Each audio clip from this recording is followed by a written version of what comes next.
Avez-vous déjà ressenti cette sensation étrange en étant près de quelqu'un? Comme si quelque chose n'allait pas, mais sans pouvoir exactement expliquer quoi?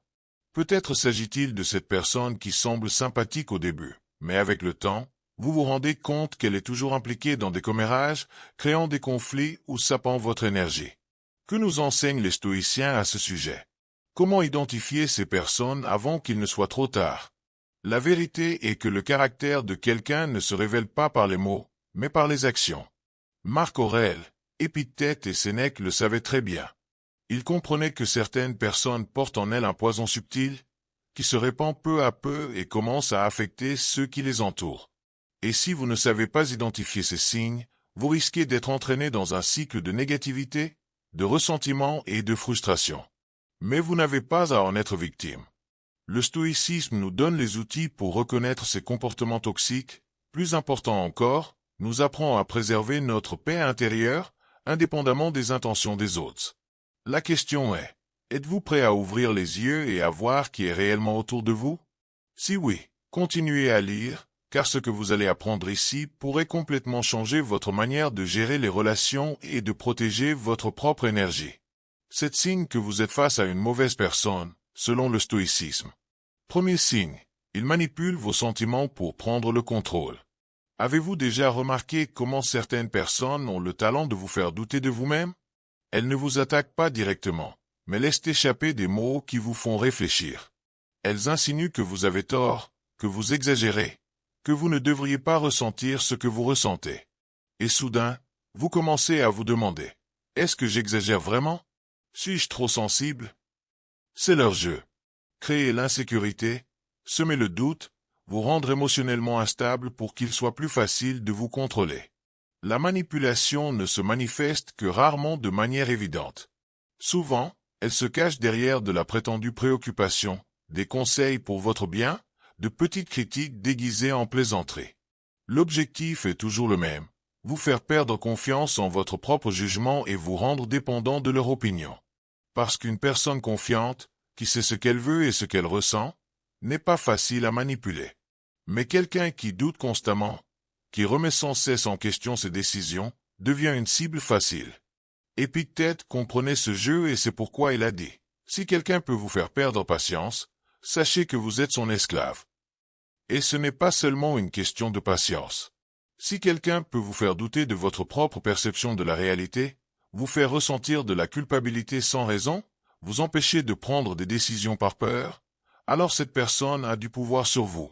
Peut-être que vous ne vous en rendez même pas compte, mais chaque fois que vous changez votre comportement pour éviter un conflit, pour plaire à quelqu'un ou pour échapper aux critiques, vous cédez un peu de ce pouvoir. Mais les stoïciens nous enseignent que le véritable contrôle vient de l'intérieur. Ce que les autres disent ou font n'a pas le pouvoir de nous affecter, à moins que nous ne le leur permettions. Le secret réside dans l'observation de soi. Comment réagissez-vous lorsque quelqu'un vous provoque? Comment vous sentez-vous lorsque quelqu'un vous remet en question? Vous énervez-vous? Vous défendez-vous? Ressentez-vous le besoin de tout justifier? Ou parvenez-vous à garder votre calme et à faire confiance à ce que vous savez être vrai? La réponse à ces questions révèle à quel point vous êtes encore influencé par le jeu des autres. Lorsque vous renforcez votre esprit, la manipulation perd son effet. Laissez-les parler. Laissez-les essayer. Vous n'avez pas besoin de réagir. Lorsque vous ne répondez pas à la provocation, lorsque vous ne participez pas au jeu émotionnel qu'ils tentent d'imposer, l'autre personne perd le contrôle sur vous. Cela frustre les manipulateurs, car ils vivent de l'impact qu'ils ont sur les autres. Lorsqu'ils ne parviennent pas à vous déstabiliser, ils perdent tout intérêt. Alors, arrêtez-vous un instant et réfléchissez. Combien de fois vous êtes-vous déjà senti coupable pour quelque chose qui n'était même pas votre responsabilité? Combien de fois avez-vous changé votre attitude pour éviter le jugement de quelqu'un? Combien de fois êtes-vous resté silencieux alors que vous vouliez parler? Ou avez-vous parlé alors que vous vouliez rester silencieux, juste pour ne pas déplaire? Chaque fois que cela se produit, vous cédez un peu de votre pouvoir. Mais la bonne nouvelle, c'est que ce pouvoir peut être récupéré. À partir de maintenant, commencez à prêter attention. Observez qui vous fait vous sentir plus petit, qui vous fait douter de vos propres certitudes, qui vous provoque et attend votre réaction. Ne réagissez pas. Ne vous justifiez pas. N'essayez pas de prouver quoi que ce soit. Observez simplement et maintenez la raison au-dessus des émotions. Parce que lorsque vous cessez de jouer leur jeu, le jeu prend fin. Et celui qui gagne, c'est vous. 2 signes. Ils n'assument jamais la responsabilité de leurs erreurs. Avez-vous remarqué comment certaines personnes n'admettent jamais qu'elles ont tort? Peu importe ce qui se passe, ce n'est jamais de leur faute. Si quelque chose tourne mal, c'est parce que quelqu'un les a trompés, parce que les circonstances étaient contre elles, parce que l'univers a conspiré contre leur plan. Elles inventent des histoires élaborées pour se décharger de toute responsabilité. Si nécessaire, manipulent les faits pour que la faute retombe toujours sur quelqu'un d'autre. Avez-vous déjà eu affaire à quelqu'un comme ça? Si oui, vous savez à quel point cela peut être frustrant et épuisant. Le problème avec ces personnes, c'est qu'elles vivent dans un monde où elles sont toujours des victimes. Elles ne voient jamais leurs propres erreurs, car cela signifierait qu'elles doivent changer, qu'elles doivent évoluer. Mais changer demande des efforts, et il est beaucoup plus facile de simplement rejeter la faute sur les autres et de continuer comme si de rien n'était. Le stoïcisme nous enseigne que la responsabilité personnelle est l'un des piliers de la sagesse. Marc Aurèle disait que nous ne devons pas perdre notre temps à nous lamenter sur ce qui est hors de notre contrôle, mais plutôt nous concentrer sur ce que nous pouvons changer, nos propres actions, nos choix, notre manière de réagir au monde. Et c'est là que réside le grand problème de ceux qui n'assument jamais leurs erreurs. Ces personnes sont condamnées à répéter les mêmes schémas, les mêmes échecs, les mêmes cycles d'auto-illusion. Quand on ne reconnaît pas ses fautes, on n'apprend pas. Et quand on n'apprend pas, on devient prisonnier de ses propres limites. Mais le plus dangereux, ce n'est pas seulement l'impact que cela a sur leur vie, mais bien l'effet que cela peut avoir sur vous. Avez-vous remarqué comment ces personnes ont le don d'inverser les situations? Si quelque chose tourne mal, elles ne se contentent pas d'éviter la faute, mais elles vous font souvent sentir responsable. Elles disent des phrases comme « si tu m'avais prévenu avant, cela ne serait pas arrivé ou j'ai seulement fait ça parce que je pensais que tu étais d'accord. » Peu à peu, vous commencez à porter des fardeaux qui ne sont pas les vôtres, à vous sentir coupable pour des problèmes qui ne devraient pas être les vôtres. Voilà le vrai danger, assumer une responsabilité qui n'a jamais été la vôtre. Le stoïcisme nous enseigne que nous devons nous concentrer sur ce que nous pouvons contrôler, et l'attitude des autres ne fait définitivement pas partie de cette liste. Vous ne pouvez pas changer une personne qui refuse de se remettre en question, mais vous pouvez décider si vous souhaitez ou non continuer à vous impliquer dans ces jeux. Si quelqu'un n'assume jamais ses erreurs, la meilleure réponse n'est pas d'essayer de le convaincre, mais plutôt de rester ferme dans votre propre vérité. Ne tombez pas dans le piège de vouloir vous justifier ou de tenter de sauver ces personnes. Elles ne changent que si elles le veulent, et la plupart ne le veulent pas. La vérité, c'est que vivre avec quelqu'un comme ça peut être épuisant. Vous vous usez, vous vous frustrez, au final, vous réalisez que rien n'a changé. Mais lorsque vous comprenez que vous n'avez pas l'obligation de porter le poids des erreurs des autres, quelque chose change en vous. Vous réalisez que votre paix vaut plus que n'importe quelle dispute, que votre énergie ne doit pas être gaspillée à essayer d'enseigner quelque chose à quelqu'un qui ne veut pas apprendre. Alors, la prochaine fois que vous remarquez quelqu'un essayant d'échapper à sa responsabilité et de vous faire porter le blâme, arrêtez-vous et demandez-vous, est-ce vraiment mon problème? Est-ce vraiment ma faute? Si la réponse est non, continuez simplement votre chemin. Ne nourrissez pas cette dynamique, ne vous laissez pas entraîner dans le jeu de la manipulation. Prenez le contrôle de ce qui compte vraiment, vos propres actions, votre propre croissance. Parce que tandis que certaines personnes passent leur vie à fuir la responsabilité, les stoïciens comprennent que c'est précisément cette responsabilité qui nous rend plus forts, plus sages et plus libres. 3 signes. Ils parlent mal de tout le monde dans leur dos, et ils parleront aussi de vous. Avez-vous déjà rencontré quelqu'un qui semble incapable de dire quelque chose de positif sur les autres? Quelqu'un qui, lorsqu'il est avec vous, a toujours une critique, un commérage, un commentaire venimeux sur une personne absente?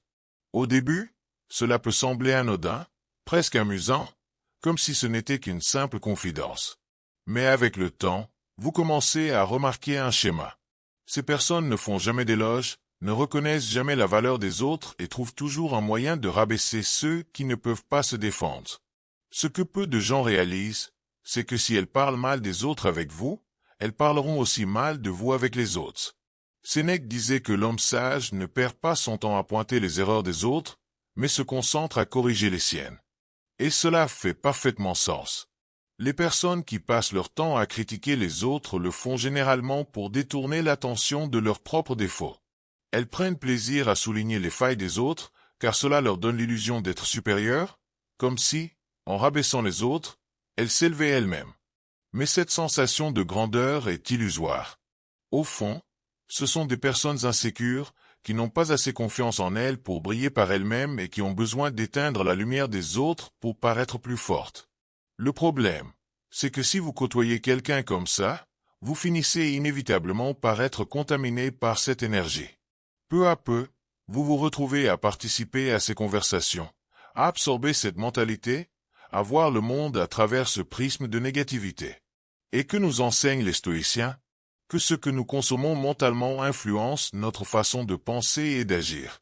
Si vous vous entourez de personnes qui ne savent que critiquer, vous finirez par faire de même, sans même vous en rendre compte. Mais il existe un danger encore plus grand, la fausse sensation de confiance que ces personnes créent. Lorsqu'elles parlent mal des autres avec vous, cela donne l'impression que vous faites partie de leur cercle intime, qu'il existe une relation spéciale de confiance. Mais c'est une illusion. Ces personnes ne sont loyales envers personne. Le même venin qu'elles distillent contre les autres sera utilisé contre vous lorsque vous ne serez pas là. Et il n'y a pas d'exception. Peu importe à quel point vous pensez être proche, tôt ou tard, vous deviendrez la cible des mêmes critiques. Épictète nous enseigne que nous devons être prudents avec ceux qui tentent de nous entraîner vers la médiocrité, car la fréquentation de personnes négatives nous affecte inévitablement. Si nous voulons grandir, évoluer, développer notre esprit et notre caractère, nous devons choisir avec sagesse qui nous entoure. Si quelqu'un passe son temps à parler en mal des autres, demandez-vous, est-ce vraiment le genre de personne que je veux dans ma vie? Car, comme le dit le proverbe, dis-moi qui tu fréquentes, et je te dirai qui tu es. Le silence est l'une des plus grandes armes du stoïcisme. Si quelqu'un essaie de vous entraîner dans une conversation négative, ne participez pas. Ne nourrissez pas les commérages, n'encouragez pas la critique gratuite. Si vous le pouvez, changez de sujet. Si ce n'est pas possible, quittez la conversation. Cela ne signifie pas que vous devez confronter ou corriger cette personne, car la vérité est qu'elle ne veut pas changer. Mais cela signifie que vous protégez votre esprit et votre énergie en refusant de faire partie de ce cycle toxique. Alors, la prochaine fois que quelqu'un commence à parler mal d'une autre personne avec vous, arrêtez-vous et réfléchissez. Que dit cette personne sur moi quand je ne suis pas là? Si la réponse vous dérange, il est peut-être temps de repenser à qui vous laissez entrer dans votre vie. Après tout, le stoïcisme nous enseigne que la paix de l'esprit vaut plus que n'importe quelle conversation vide de sens. 4 signes. Ils recherchent uniquement leurs propres bénéfices, sans se soucier des autres. Avez-vous remarqué comment certaines personnes ne se rapprochent de vous que lorsqu'elles ont besoin de quelque chose? Au début, elles semblent amicales, sympathiques, intéressées par votre vie. Mais avec le temps, vous réalisez que tout tourne autour d'elles. Si elles ont besoin d'aide, elles accourent vers vous. Si elles veulent un service, elles savent exactement comment le demander. Mais lorsque c'est vous qui avez besoin de quelque chose, elles disparaissent. Elles ne répondent pas aux messages, trouvent des excuses, vous ignorent complètement. Ce type de comportement n'est pas seulement de l'égoïsme, c'est une démonstration claire que cette personne voit les autres uniquement comme des outils pour atteindre ce qu'elle désire. Les stoïciens comprenaient que la vertu réside dans la réciprocité, la justice et le respect mutuel. Marc Aurèle disait, « Ce qui n'est pas bon pour la ruche n'est pas bon pour l'abeille ». Autrement dit, le bien-être individuel ne peut pas être construit aux dépens des autres. Mais les personnes égoïstes ne pensent pas ainsi. Pour elles, les relations ne reposent pas sur un échange sincère, mais sur la commodité. Elles se rapprochent tant que cela leur est utile et disparaissent dès qu'elles ont obtenu ce qu'elles voulaient. Si vous avez déjà côtoyé quelqu'un comme ça, vous savez à quel point cela peut être épuisant. Au début, vous tentez de justifier leur comportement, vous pensez que vous exagérez, que cette personne était vraiment occupée ou distraite. Mais avec le temps, vous réalisez que ce schéma se répète. Vous êtes toujours disponible, toujours prêt à aider, toujours à l'écoute. Et cette personne? Toujours en train de recevoir. Jamais en train de donner en retour. jamais vraiment présente lorsque vous en avez besoin. Le stoïcisme nous apprend à identifier ce type de dynamique et à ne pas nous laisser exploiter par ceux qui ne pensent qu'à eux-mêmes. Épictète disait que nous devons nous préoccuper uniquement de ce qui est sous notre contrôle.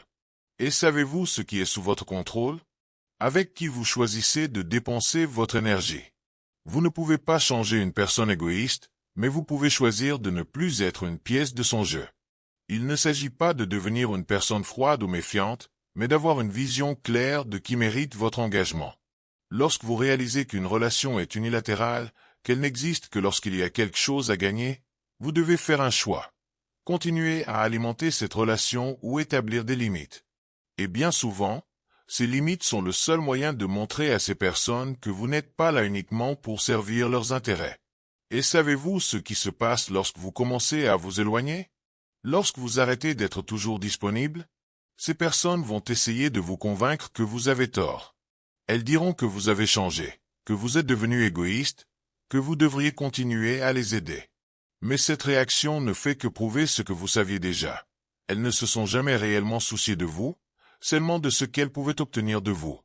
Et à ce moment-là, la meilleure réponse est simple, le silence. Si les stoïciens nous enseignent une chose, c'est que nous devons être justes, mais jamais naïfs. La véritable générosité doit être offerte à ceux qui la valorisent, et non gaspillée pour ceux qui ne pensent qu'à eux-mêmes. Alors, regardez autour de vous. Voyez qui est à vos côtés pour ce que vous êtes, et non pour ce que vous pouvez offrir. Et rappelez-vous, les relations sincères sont fondées sur l'échange, et non sur l'exploitation. 5 signes. Ils créent des conflits et se nourrissent du drame. Avez-vous déjà rencontré quelqu'un qui semble vivre dans un état constant de chaos? Des personnes qui sont toujours au centre d'un conflit, qui semblent attirer les disputes, les désaccords et les problèmes partout où elles vont? Au début, on pourrait croire qu'elles sont simplement malchanceuses, que le monde est injuste envers elles. Mais avec le temps, vous réalisez que la confusion ne se produit jamais par hasard. Non seulement elles créent des conflits, mais elles s'en nourrissent. Et pire encore, elles font tout pour vous entraîner dans cette tempête.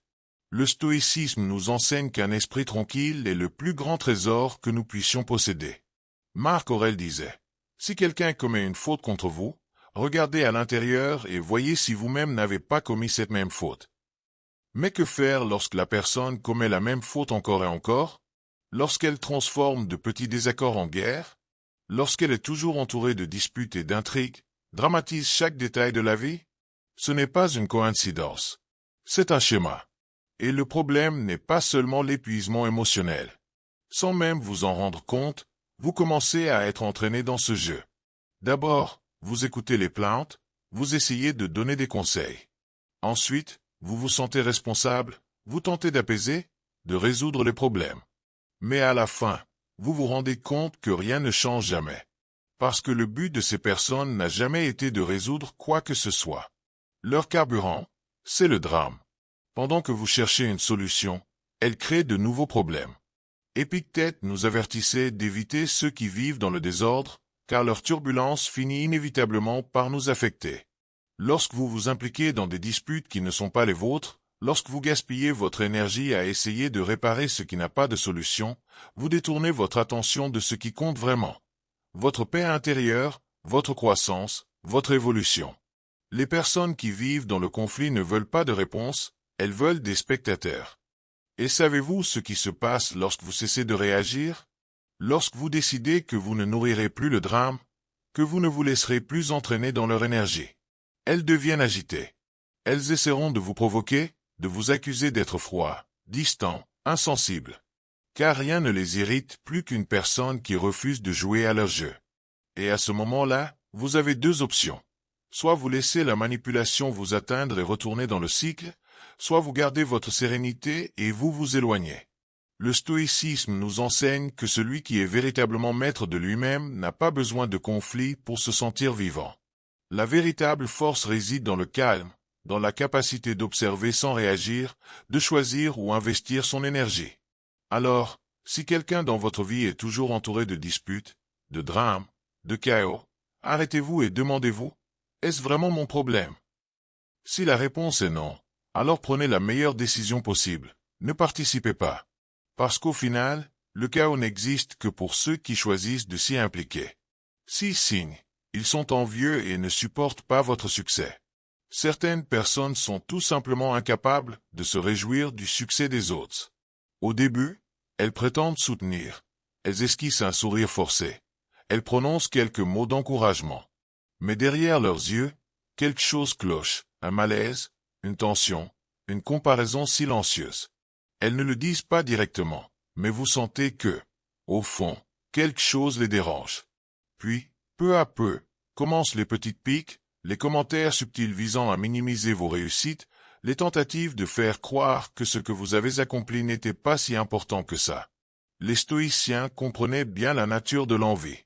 Épictète disait que la véritable richesse ne réside pas dans ce que vous possédez, mais dans votre capacité à ne pas désirer ce qui appartient aux autres.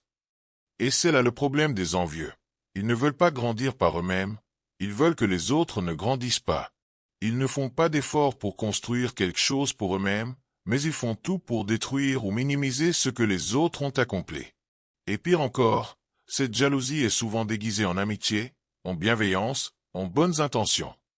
Si vous avez déjà vécu cela, vous savez à quel point c'est frustrant. Vous partagez une bonne nouvelle, et la personne répond avec indifférence. Vous réalisez quelque chose d'important, et elle change de sujet rapidement. Ou pire, elle cherche des défauts, trouve des raisons de minimiser votre mérite, insinue que vous avez eu de la chance ou que votre succès n'est pas si exceptionnel. L'envie ne s'exprime pas seulement en mots, mais aussi en gestes, en silence, en absence. Le stoïcisme nous enseigne à ne pas chercher de validation extérieure. Si votre bonheur dépend de l'approbation des autres, alors vous placez votre paix intérieure entre les mains de ceux qui ne veulent pas vous voir réussir.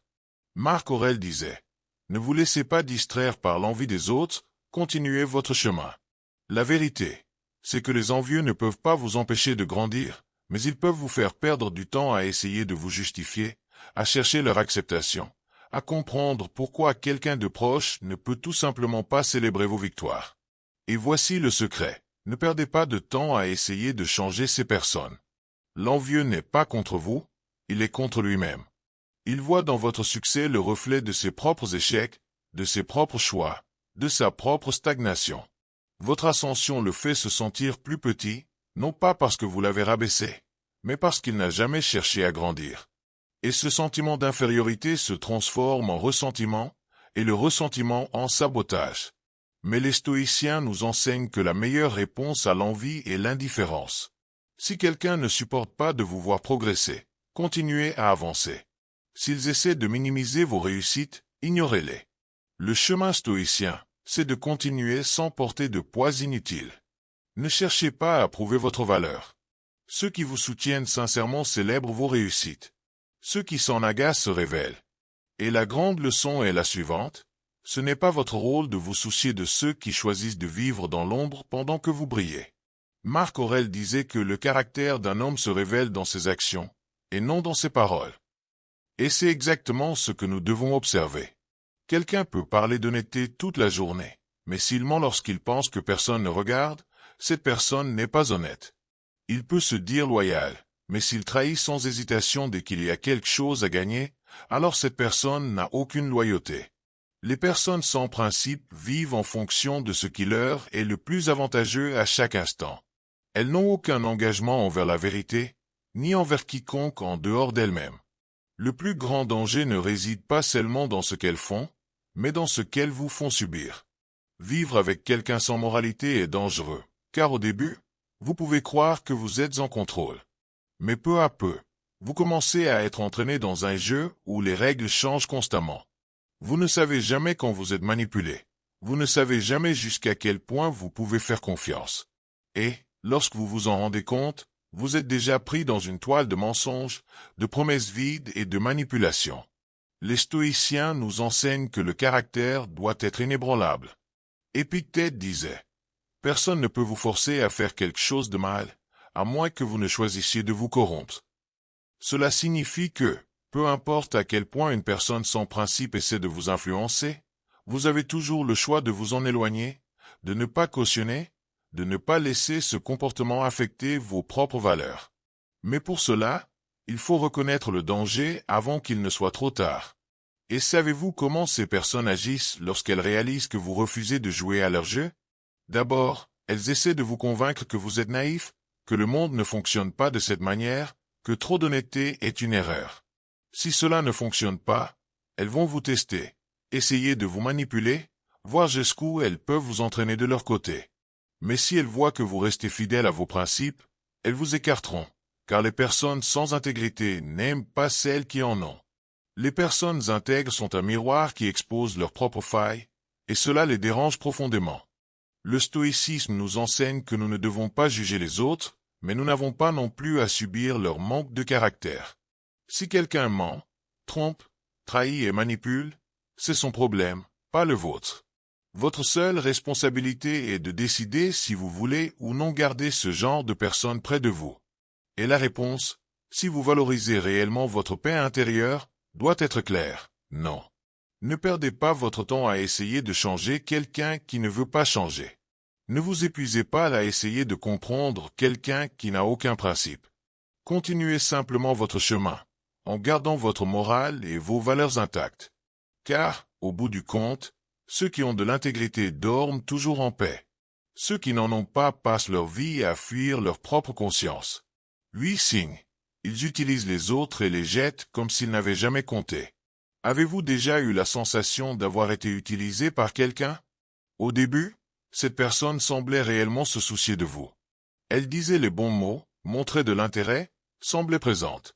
Mais dès qu'elle a obtenu ce qu'elle voulait, elle a disparu. Sans explication, sans considération, comme si vous n'aviez jamais existé. Que nous enseignent les stoïciens sur ce type de comportement? Comment gérer les personnes qui ne s'approchent que par intérêt et jettent les autres sans le moindre remords? La vérité, c'est que ces personnes ne voient pas les autres comme des êtres humains avec des sentiments, mais comme des outils pour atteindre leurs propres objectifs. Elles viennent vers vous lorsqu'elles ont besoin de quelque chose et s'éloignent dès qu'elles n'ont plus rien à gagner. Il n'y a ni gratitude, ni loyauté.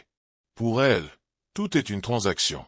Le problème, c'est qu'au début, on ne le remarque pas. Elles savent comment agir, comment vous faire sentir important, comment créer un lien qui semble réel. Mais tout n'est qu'un jeu calculé. Marc Aurèle nous enseigne que la valeur d'un homme ne réside pas dans ce qu'il reçoit, mais dans ce qu'il donne. Mais ces personnes vivent à l'opposé de cette philosophie. Elles ne construisent rien, elles ne font que prendre. Et lorsqu'elles réalisent qu'elles n'ont plus rien à tirer de vous, elles passent à autre chose, laissant derrière elles des personnes qui, à un moment donné, avaient cru compter pour elles. Et le pire, elles le font sans la moindre culpabilité, car elles n'ont jamais vu les autres comme autre chose que des opportunités temporaires. Si vous avez déjà vécu cela, vous savez à quel point c'est frustrant. Vous vous investissez, vous donnez, vous êtes toujours prêt à aider. Et puis vous réalisez que cette personne n'a jamais vraiment été là. Elle profitait simplement de ce que vous pouviez offrir. Et dès que la situation n'était plus à son avantage, elle est partie, sans même se retourner. Épictète disait que nous devons nous concentrer uniquement sur ce qui est sous notre contrôle. Et savez-vous ce qui est sous votre contrôle? Les personnes que vous choisissez de garder près de vous. Le stoïcisme nous enseigne que nous ne devons pas nous attacher à des attentes irréalistes envers les autres. Tout le monde ne rendra pas votre gentillesse, tout le monde n'appréciera pas votre aide. Et c'est normal. L'important n'est pas d'essayer de changer ces personnes, mais d'apprendre à les reconnaître avant qu'elles ne drainent votre énergie. Il ne s'agit pas de devenir froid ou méfiant, mais de développer du discernement. Une relation saine repose sur la réciprocité, pas sur la commodité. Et que faire lorsque vous réalisez que vous avez été utilisé? Rien. Ne cherchez pas d'explication, ne demandez pas de compte, ne tentez pas de récupérer une connexion qui n'a jamais été réelle. Continuez simplement votre chemin. Le stoïcisme nous enseigne que nous devons accepter la nature des choses telles qu'elles sont, et non comme nous voudrions qu'elles soient. Certaines personnes ne changeront jamais. Mais vous pouvez changer votre façon de réagir à elles. Si quelqu'un vous a traité comme si vous n'aviez jamais compté, rappelez-vous. Cela en dit plus sur elle que sur vous. Alors, la prochaine fois que vous remarquez que quelqu'un est toujours en train de demander mais ne donne jamais, qu'il prend sans jamais contribuer, arrêtez-vous et réfléchissez. Cette personne mérite-t-elle votre présence? Car au final, Ceux qui ne viennent vers vous que par intérêt ne resteront jamais vraiment. Et ceux qui s'éloignent parce qu'ils ne peuvent plus vous utiliser n'ont jamais été à vos côtés en premier lieu. 9 signes. Ils adorent voir les autres échouer. Avez-vous déjà remarqué que certaines personnes semblent heureuses lorsque quelqu'un autour d'elles échoue? Elles ne le disent jamais directement, mais vous le ressentez. C'est ce regard de satisfaction dissimulé lorsque quelque chose ne se passe pas bien pour vous. C'est ce commentaire subtil qui, au lieu de vous soutenir, semble insister sur votre échec. Au début, vous pensez que c'est peut-être dans votre tête, mais avec le temps, vous voyez un schéma émerger. Ces personnes ne se réjouissent jamais sincèrement du succès des autres. Elles peuvent prétendre soutenir, mais au fond, elles préfèrent vous voir trébucher. Le stoïcisme nous enseigne que la véritable grandeur ne réside pas dans la comparaison avec les autres, mais dans le dépassement de soi. Marc Aurèle disait, « Ce qui ne profite pas à la communauté ne profite pas à l'homme. » Mais ces personnes vivent à l'opposé de cette philosophie. Au lieu de travailler sur elles-mêmes, elles préfèrent observer la chute des autres. Pour elles, l'échec des autres est un soulagement. Si quelqu'un échoue, cela signifie qu'elles ne sont pas si en retard que ça. Si quelqu'un abandonne, cela signifie qu'elles ne sont pas les seules à ne pas avoir essayé. Et le pire, elles se déguisent souvent en amées. Elles sont là pour écouter, pour aider, mais au fond, elles attendent simplement le bon moment pour renforcer votre défaite. Avez-vous déjà remarqué comment certaines personnes n'apparaissent que lorsque quelque chose va mal dans votre vie? Comme si elles prenaient plaisir à entendre parler de vos problèmes? Comme si elles étaient là, non pas pour vous soutenir, mais pour confirmer que votre vie a aussi ses difficultés? Ce n'est pas de l'amitié, c'est un besoin caché de se sentir supérieur. Épictète disait que l'envie naît de la comparaison, et la comparaison naît de l'absence de but. Les personnes qui souhaitent que les autres échouent n'ont généralement pas de chemin propre. Elles regardent le succès des autres et le prennent comme une attaque personnelle, comme si la victoire de quelqu'un leur rappelait ce qu'elles n'ont pas réussi à accomplir. Et au lieu d'utiliser cela comme motivation, elles choisissent de souhaiter l'échec des autres, car cela les fait se sentir moins insignifiantes. Mais le stoïcisme nous enseigne que nous ne devons pas nous soucier de la mentalité des autres, seulement de notre propre croissance. Si quelqu'un ne supporte pas votre succès et attend votre chute, c'est son problème, pas le vôtre. Et la meilleure réponse? Continuez à avancer. Marc Aurèle nous rappelle que la meilleure vengeance contre une mauvaise personne est de ne pas devenir comme elle. Au lieu de vous soucier de ceux qui veulent vous voir échouer, utilisez cette connaissance comme un filtre. Voyez qui vous soutient vraiment et qui est simplement là pour attendre votre chute. Et lorsque vous repérez ce genre de personnes autour de vous, que faire? Rien. Le silence est la meilleure réponse. Vous n'avez rien à prouver à personne, ni à vous épuiser à essayer de gagner l'approbation de ceux qui n'ont jamais souhaité votre réussite. Continuez simplement sur votre chemin. Faites votre travail, atteignez vos objectifs. Et observez. Parce qu'au final, ces personnes ne supportent pas de vous voir réussir. Et c'est là votre plus grande victoire. Alors, si un jour vous sentez que quelqu'un autour de vous est plus intéressé par vos échecs que par vos victoires, arrêtez-vous et réfléchissez. Cette personne mérite-t-elle d'être dans ma vie? Parce que ceux qui vous soutiennent sincèrement célèbrent vos réussites. Ceux qui s'en agacent se révèlent. Le stoïcisme nous enseigne que nous devons nous concentrer uniquement sur ce qui nous renforce, et rien ne nous affaiblit plus que de s'entourer de ceux qui espèrent notre chute au lieu de célébrer notre ascension. 10 signes. Ils ne sont jamais heureux, peu importe ce qu'ils possèdent. Connaissez-vous quelqu'un qui, malgré toutes ses réussites, ne semble jamais satisfait? Des personnes qui obtiennent ce qu'elles veulent, mais se plaignent aussitôt que ce n'est pas suffisant? Qui regardent toujours ce qui manque au lieu d'apprécier ce qu'elles ont déjà? Au début, cette insatisfaction peut sembler être de l'ambition, un désir de grandir. Mais avec le temps, vous réalisez que peu importe ce qu'elles atteignent, elles ne seront jamais vraiment heureuses. Et le pire? Elles projettent cet état d'esprit sur ceux qui les entourent, diffusant l'insatisfaction comme un poison silencieux. Les stoïciens nous enseignent que le bonheur ne vient pas de ce que nous possédons, mais de la manière dont nous percevons ce que nous avons. Épictète disait, « Ce n'est pas la richesse qui nous rend heureux, mais notre capacité à être heureux avec ce que nous avons. » Mais ces personnes vivent à l'opposé de cette philosophie. Elles trouvent toujours une raison de se plaindre, ressentent constamment un manque, ne célèbrent jamais leur propre succès parce qu'elles sont trop occupées à regarder ce qu'elles n'ont pas encore obtenu. Et par conséquent, elles ne célèbrent jamais non plus les réussites des autres, car elles vivent dans un état perpétuel de pénurie. Le problème de côtoyer quelqu'un comme cela, c'est que cet état d'esprit est contagieux. Vous pouvez être satisfait de ce que vous avez accompli, mais cette personne vous rappellera toujours ce qui vous manque encore. Vous pouvez être heureux d'un moment, mais elle trouvera toujours un oui, mais, comme si rien n'était jamais complet. Peu à peu, sans vous en rendre compte, vous commencez à absorber cette vision du monde. Vous commencez à penser qu'il vous manque peut-être quelque chose, que vous ne devriez peut-être pas encore célébrer, que ce ne sera jamais assez. Et c'est là le danger. Marc Aurèle nous enseigne que nous devons cultiver la gratitude comme un bouclier contre cette mentalité destructrice. Il disait, « Si vous vous attachez à ce que vous avez déjà et que vous y voyez de la valeur, vous ne serez jamais pauvre. Mais si vous ne regardez que ce qui manque, vous ne serez jamais riche. » Cela signifie que le bonheur est un choix intérieur, non quelque chose qui dépend de facteurs extérieurs. Mais pour cela, nous devons apprendre à identifier et à nous éloigner de cette négativité déguisée en ambition. Ces personnes sont prises dans un cycle de vide et de frustration. Elles pensent qu'une fois qu'elles auront atteint leur objectif, elles seront enfin heureuses. Mais lorsqu'elles y parviennent, elles réalisent qu'elles se sentent toujours incomplètes. Et au lieu de regarder en elles-mêmes et de comprendre que le problème ne vient pas de ce qu'elles possèdent, mais de leur façon de penser, elles se créent un nouvel objectif, un nouveau désir, une nouvelle justification pour rester malheureuses. C'est un cycle sans fin. Et quand vous vous en rendez compte, que faire? Le stoïcisme nous enseigne que nous ne devons pas essayer de changer la nature des autres, mais seulement contrôler la manière dont nous réagissons à eux.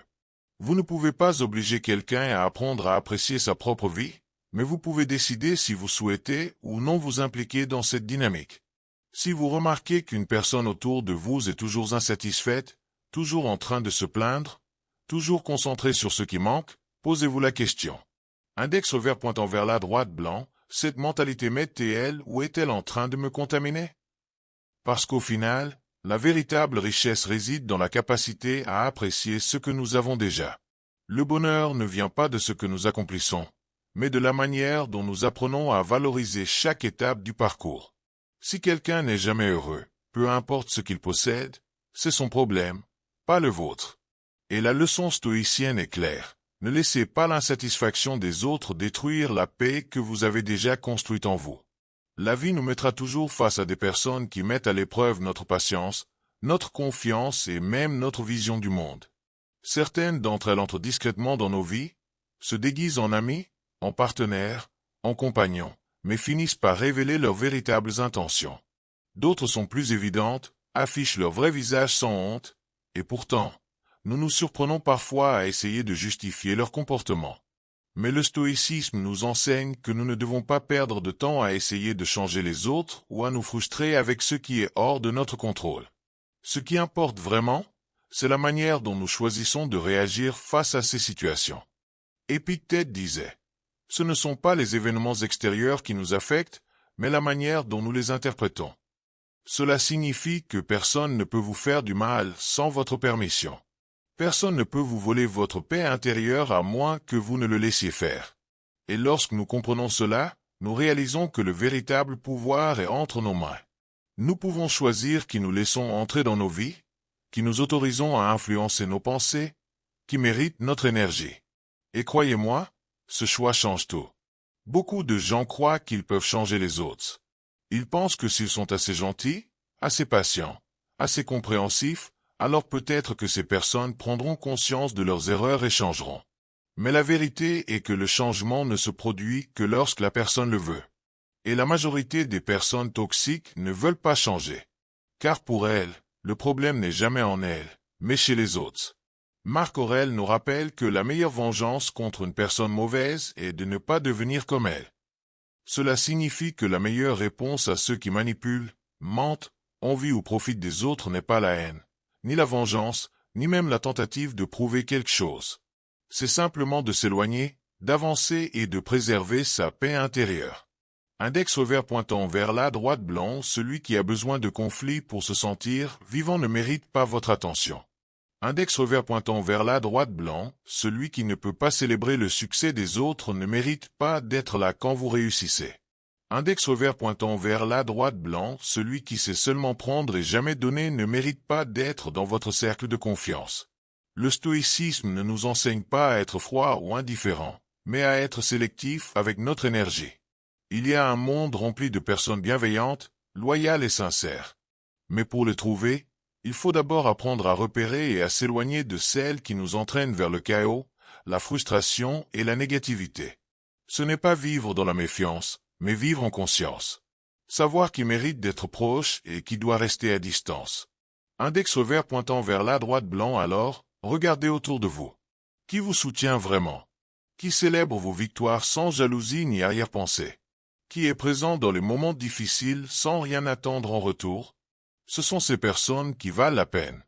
Et ceux qui ne correspondent pas à cela, laissez-les partir. Index revers pointant vers la droite blanc, le stoïcisme nous enseigne que notre paix intérieure vaut bien plus que n'importe quel attachement à des relations qui nous font du mal. La vraie liberté, c'est de ne dépendre de personne pour être heureux. C'est ne pas laisser les autres dicter notre énergie. C'est choisir qui mérite d'être dans notre vie. Et ce choix définit notre paix, notre force, surtout, notre bonheur.